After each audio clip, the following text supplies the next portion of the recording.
Mark Scholz. I'm a medical oncologist practicing here in coastal Los Angeles, taking care of prostate cancer patients. How long have you been the director of the Prostate Cancer Research Institute? Well, I became the executive director of the PCRI, gosh, forgive me if this is maybe 4 or 5 years ago. How long has the PCRI conference been running? I think the first meeting that we did was about 10 or 11 years ago.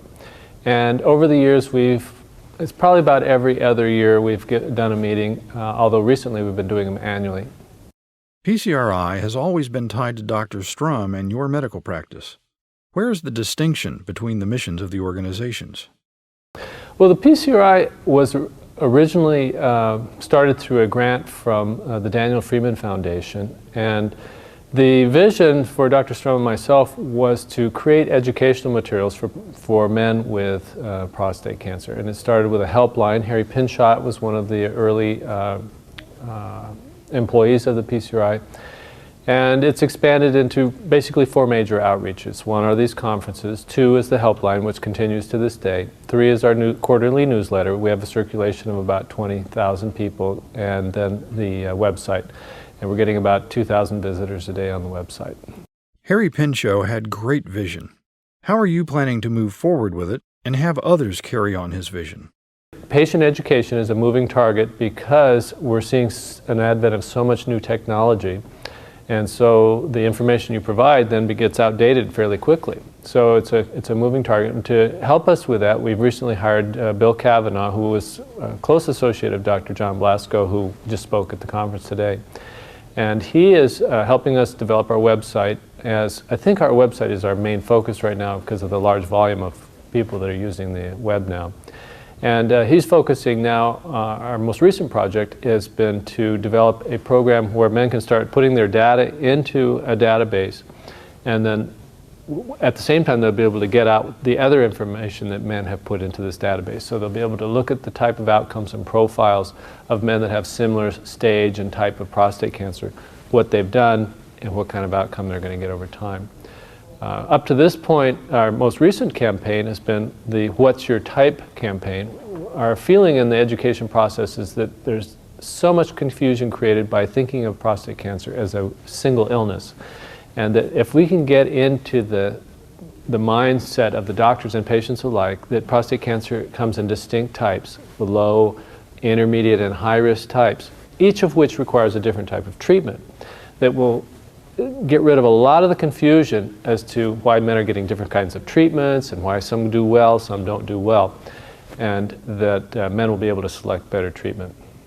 What percentage of patients in your practice and through PCRI are you starting to see that are more accepting of active surveillance? A large percentage. I'd say about a fourth or more of patients now are candidates for active surveillance. It's something I think, unfortunately though, depends heavily on doctors, because the idea of monitoring a cancer is a very scary proposition for most people. And if they don't have expert support from a professional that knows this business, it's very difficult for a patient to go against what the professional is suggesting. If the surgeon wants to operate, they're going to generally go have an operation, or if they want to radiate, they're going to want to radiate.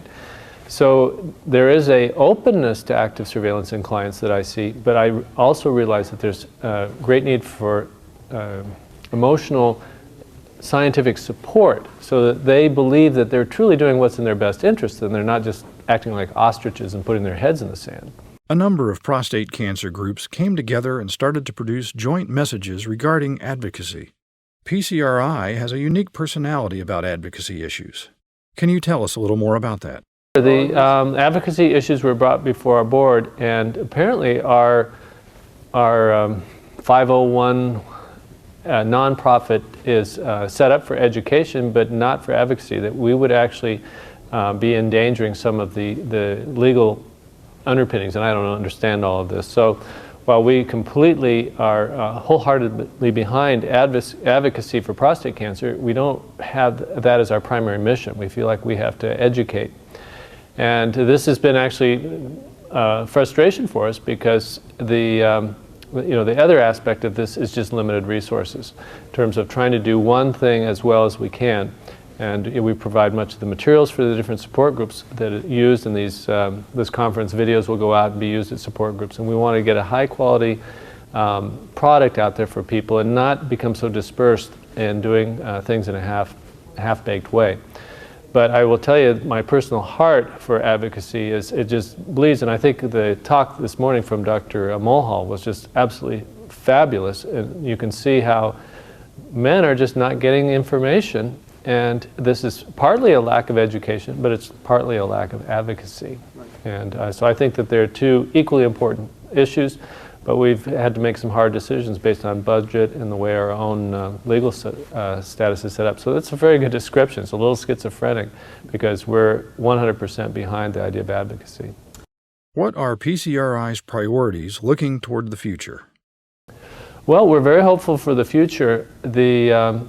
Due to good management and whatnot, our financial status is strong, and we hope that the investment we're making in the website to bring better quality information to men will help people make better decisions. And that's part of this comes through our conference and our newsletter. But we're hoping that that with age that we're going to age not only with time but with quality, and that we can even do more than what we've been able to do in the past, and that's kind of where we're going.